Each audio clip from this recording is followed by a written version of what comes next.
Aloha class.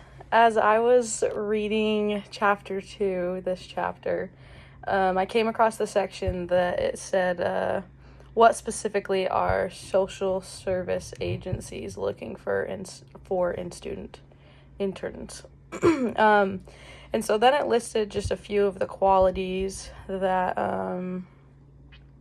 agencies look for in us as interns, and I just thought it was interesting the ones that they highlighted, as well as the way that those ones tied in with the NASW Code of Ethics. So one of the first ones was a strong desire to help others, and it talks about that at the beginning of the NASW Code of Ethics before it lays out the values. It talks about how these values highlight our desire to serve. So I thought that was interesting, because it doesn't really matter what field of social work you go into, or like where you're interning.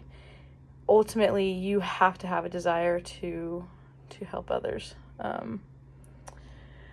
So the other two that I just wanted to touch on were maturity and honesty.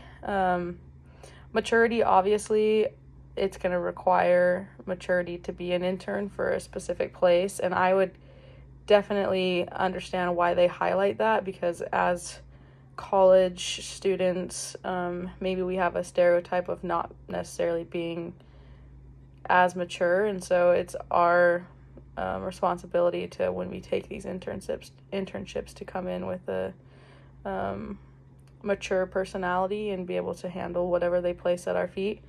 But I also, the last one, I thought it was kind of cool, but strange that they added it. It was honesty. And it's just interesting that out of all the values they could have chose for social work, it was just intriguing to me that they would choose honesty. And so I guess as I go into my internship, and as I do that, I'll be able to see, I guess, where honesty corresponds within my internship. I just thought that was interesting that was the value that they chose to highlight. So anyways, it was a good read. Have a good one. Mahalo.